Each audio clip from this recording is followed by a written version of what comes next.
Saudara-saudari yang dikasihi Tuhan Yesus Kristus, selamat bertemu kembali dalam program Arus Hayat Voice. Judul kali ini adalah hubungan normal antara Allah dengan manusia. Pembacaan Alkitab saya ambil dari Injil Matius pasal 22 ayat 37. Jawab Yesus kepadanya, "Kasihilah Tuhan Allahmu dengan segenap hatimu, dan dengan segenap jiwamu, dan dengan segenap akal budimu." Selanjutnya, Injil Yohanes, pasal 21 ayat 15a. Sesudah sarapan, Yesus berkata kepada Simon Petrus, "Simon, anak Yohanes, apakah engkau mengasihi aku lebih daripada mereka ini?" Jawab Petrus kepadanya, "Benar Tuhan, engkau tahu bahwa aku mengasihi engkau." Dalam pembahasan kali ini, saya merasakan bahwa kita perlu membahas sedikit tentang hubungan antara Allah dengan kita. Saudara-saudari, dalam pandangan Anda, bagaimanakah hubungan Anda dengan Allah? Anda mungkin menjawab bahwa hubungan Anda dengan Allah adalah hubungan hayat, adalah hubungan antara bapa dengan anak.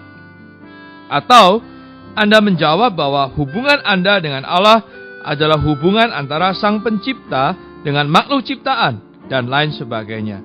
Tetapi di sini saya mau berkata kepada Anda bahwa seluruh Alkitab memperlihatkan kepada kita bahwa hubungan antara Allah dengan manusia adalah hubungan kasih.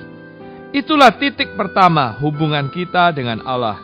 Dalam pengalaman yang normal dari orang Kristen, kasih merupakan satu-satunya perasaan. Bahkan merupakan perasaan yang mencakup segalanya. Orang Kristen yang normal pasti merasakan kasih Allah dan merasakan Allah patut dikasihi. Orang Kristen yang baik, orang Kristen yang normal pasti hidup dalam hayat, pasti hidup dalam pimpinan roh. Tetapi di dalam perasaan dan di dalam emosinya, ia selalu merasakan Allah mengasihi dirinya. Merasa kasih Allah telah menarik dirinya. Merasa kasih Allah melingkupi dirinya. Merasa kasih Allah menunjang dirinya. Merasa juga bahwa seluruh dirinya tercelup dalam kasih Allah. Dalam alam semesta ini, hubungan yang ingin Allah jalini dengan manusia adalah hubungan kasih. Sampai di langit baru dan bumi baru, sampai kekekalan, hubungan antara Allah dengan umat tebusannya tetap adalah hubungan kasih. Tuhan adalah mempelai laki-laki mereka, dan mereka adalah mempelai perempuannya. Tak peduli berapa banyak seseorang telah bekerja bagi Allah, kalau tidak ada kasih, tidak bisa diperkenan Allah. Pelayanan orang yang mengasihi Tuhan, barulah pelayanan yang sejati. Kasih kepada saudara-saudari yang timbul karena kasih Tuhan, barulah kasih yang sejati. Saudara-saudari, berjeri lelah bagi Tuhan, giat memberitakan Injil, hidup bagi Tuhan, semua itu sudahlah sepatutnya. Tetapi semua itu hanyalah suatu sarana. Kalau kita tidak merasakan Tuhan patut dikasihi, tidak merasakan kemesraan dengan Tuhan, semua itu tidak dapat memuaskan hati Tuhan. Saudara-saudari, apapun yang kita kerjakan, hendaklah berasal dari kasih. Mengapa kita memberitakan Injilnya? Karena Dia patut dikasihi. Mengapa aku meninggalkan segalanya bagi Tuhan? Karena aku mengasihi Dia. Semua aktivitas luaranku dikendalikan oleh kasih. Jika aku tidak mengasihinya, namun aku bergairah melayani Dia, dalam pandangannya itu tidaklah indah, tidak diperkenan. Yang Dia inginkan adalah kita mengasihi Dia. Selanjutnya, mengasihi Allah adalah hukum yang paling terutama dan yang pertama. Namun, seringkali di atas diri kita, ilmu pengetahuan lebih menarik daripada Tuhan. Kedudukan, anak-anak, keluarga, teman, semuanya lebih menarik daripada Tuhan. Bahkan seringkali Anda menyayangi sebuah baju lebih daripada mengasihi Tuhan. Semua itu membuktikan betapa dalam kejatuhan Anda. Membuktikan Anda telah melakukan dosa yang besar. Karena itu jika hari ini kita tidak dengan segenap hati, dan dengan segenap jiwa, dan dengan segenap akal budi mengasihi Tuhan, kita harus dengan baik-baik mengaku dosa ini kepada Tuhan. Jika Anda marah-marah, berdusta, berbuat salah, Anda mudah mengaku dosa-dosa ini kepada Tuhan. Tetapi, berapa banyak orang yang mempunyai perasaan bahwa kurang mengasihi Tuhan adalah suatu dosa yang paling besar, bahkan lebih besar daripada marah-marah atau berdusta. Setelah kebangkitan Tuhan, Petrus memimpin murid-murid lainnya kembali menjala ikan. Tuhan khusus datang kepada mereka. Tuhan tidak mencela Petrus. Dia hanya berkata, "Simon, apakah engkau mengasihi aku lebih daripada semua ini?" Perkataan Tuhan sangat bermakna.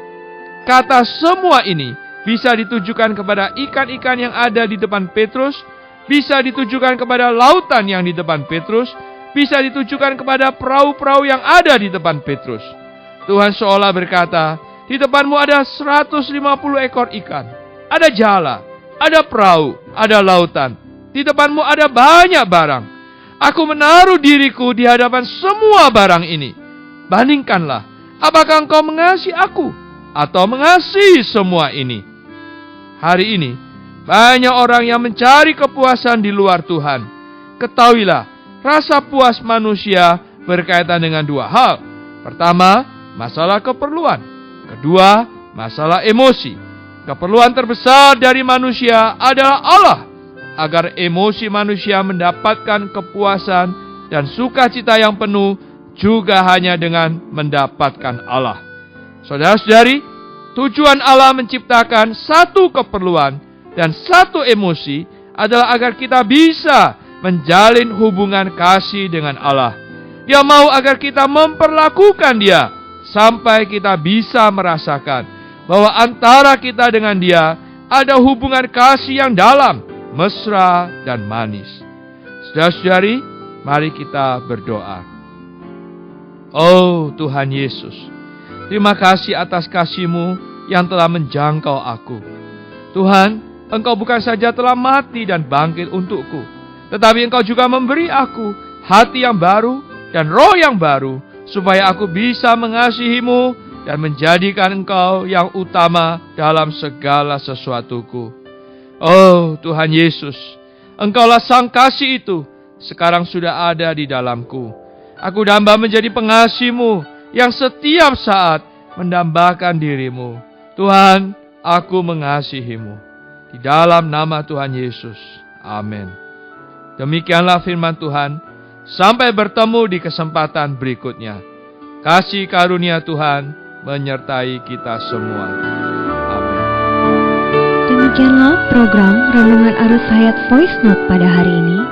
Dan jika Anda tertarik untuk memiliki voice note tersebut beserta seri-seri sebelumnya, Anda dapat mendownload di website kami di www.pemulihan.or.id atau dapat menghubungi kami via BlackBerry dengan nomor PIN 282554-7F yang berpusat di Jakarta dan di nomor PIN 27EB5F7D yang berpusat di Surabaya. Tuhan Yesus memberkati kita semua.